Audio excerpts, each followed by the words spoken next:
detalhes, que nós não vamos mencionar agora. Segundo o número das tribos dos filhos de Israel, versículo 6. Para que isto seja por sinal entre vós, e quando vossos filhos no futuro. Para que esse marco de vitória? Para que essa consagração hoje?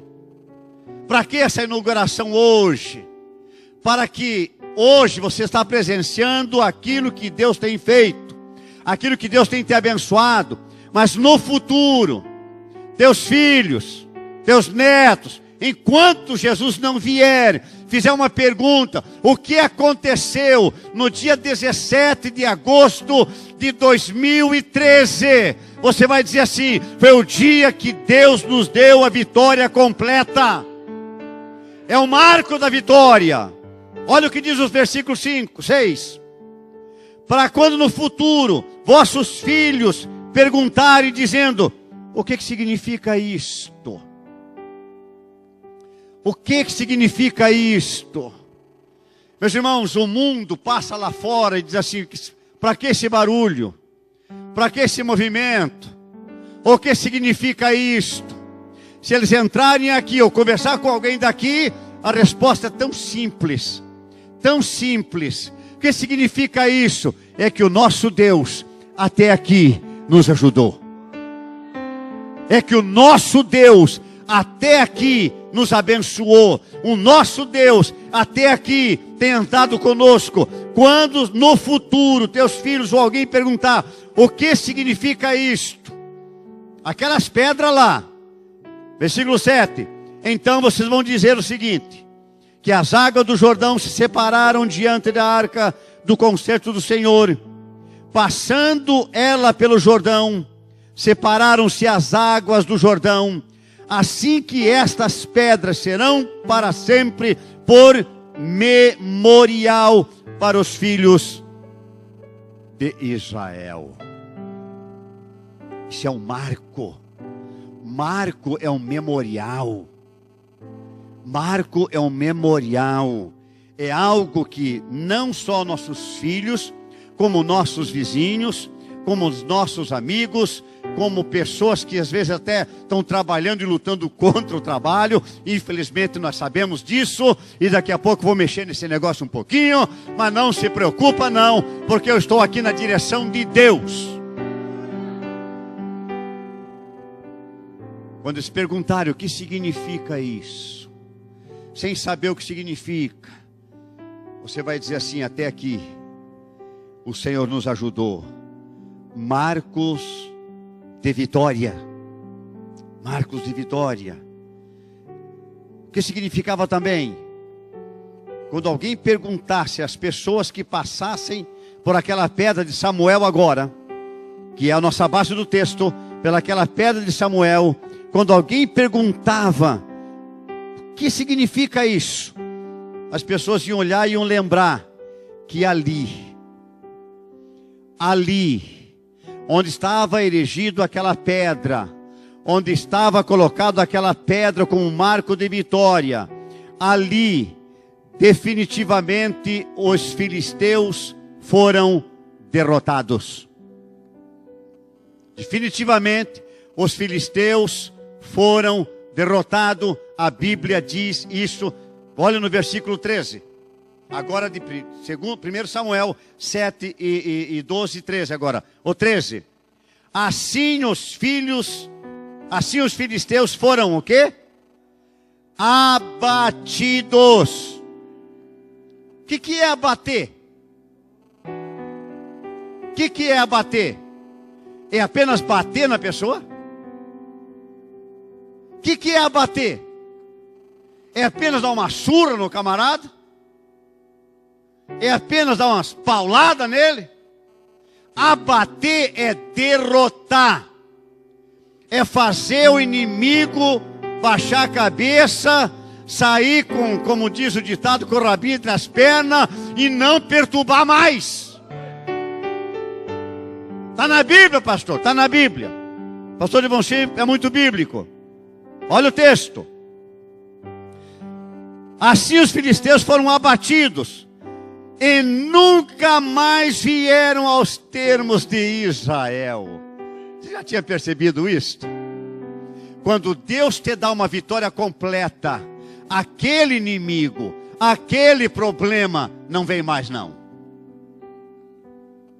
Aquele derrotado não se levanta mais. Deus não permite, pode vir outro, Deus permite outro, que é para você não cochilar, para você não dormir, para você não relaxar, para você estar atento constantemente, buscando a Deus, orando, consagrando, vigiando, senão nós também relaxamos, nós mesmos como pastores, se não tiver luta, se não tiver problema, nós relaxamos, paramos de orar. Para que orar se não tem problema? Para que orar se não tem luta? É natural do ser humano. Quanto mais luta, mais nós oramos. Quanto mais luta, mais nós choramos. Quanto mais luta, mais nós queimamos os pés do Senhor. Quanto mais luta, mais nós lembramos que o joelho dobra. Mas aquele inimigo, aquele que disse que isso aqui não acontecia, aquele que disse que você não ia levantar uma igreja, aquele que disse que você não ia nem inaugurar, aquele que disse que daqui a pouquinho já ia terminar, aquele não se levanta mais.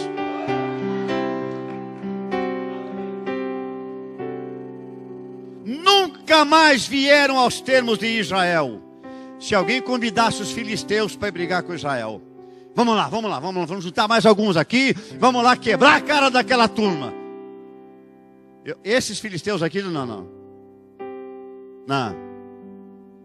Sou doido. Israel tem um Deus lá que ninguém entende. Tem um Deus que ninguém vê. Tem Deus que ninguém pega.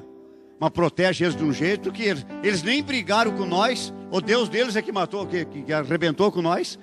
Daqui a pouco nós vamos ver esse negócio. O Deus dele que acabou com nós. Olha a continuidade. Porquanto foi a mão do Senhor contra os filisteus todos os dias de Samuel. Eita! Portanto foi o quê?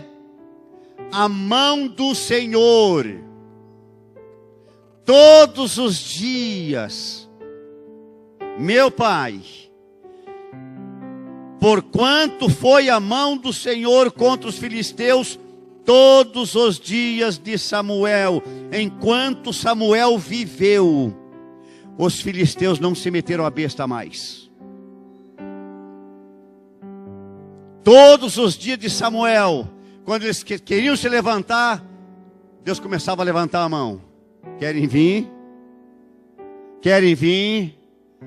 E a mão de Deus nessa posição era contra Israel, mas nessa posição era contra os filisteus, mas nessa posição era a favor de Israel. Deus abençoa nós dessa maneira, mas afugenta o inimigo também desta maneira. Mas levanta aquele que está desanimado, levanta aquele que está fraco, levanta aquele que está caído, muda a circunstância, porque Ele é que nos toma nos seus braços e nos orienta a cada dia. Todos os dias de Samuel, enquanto Samuel viveu. Eu quero que aconteça isso, meu filho, no teu ministério. Eu quero que aconteça isso nesta igreja. Enquanto você estiver na direção de Deus, na graça de Deus, na presença de Deus, buscando a Deus, que Deus seja com os teus inimigos, como Deus foi com Samuel. Ninguém mais, nunca mais eles vieram aos termos, porque a mão do Senhor era contra eles e em favor de Samuel. Eles iam lembrar disso. Marcos de vitória são como títulos de campeão. Uau! Marcos de vitória são como títulos de campeão. Uma vez conquistada, é teu. Uma vez conquistada, é teu. Ninguém te tira mais. Ninguém te toma mais. É conquista tua. Marcos de vitória são registros. São registros de conquistas que o tempo não apaga. Por isso era uma pedra. Por isso era uma pedra. Pode chover, fazer sol, vir tempestade, vir areia, vir o que vier. Aquela pedra estava lá. Aquela pedra estava lá. Marcos de vitória. São conquistas que ninguém te tira, que ninguém te toma. Tentaram tirar de Paulo de tudo quanto era jeito. Paulo escreve a última carta para Timóteo, diz assim: Timóteo, eu estou sendo entregue em aspersão. A hora da minha partida chegou. Vem ter comigo depressa, rapaz. Mas aí Paulo escrevendo diz assim: eu combati o bom combate. Eu acabei a carreira. Eu acabei a carreira, não acabaram a minha carreira. Eu acabei a carreira. Terminei minha carreira. Missão cumprida. Mas mataram Paulo, mas ele terminou a carreira e Deus permitiu. Por isso ele está tranquilo. Por isso ele está tranquilo. Porque ele cumpriu a missão. E ele diz assim: me resta uma coisa, a coroa, que o justo juiz me dará naquele dia. Ninguém tira isso de mim. Ninguém tira essa coroa de mim. É isso que ele está dizendo para Timóteo. Mas você podia olhar no texto e dizer: pastor, fazer uma pergunta para mim: pastor, para que coroa para quem não tem cabeça?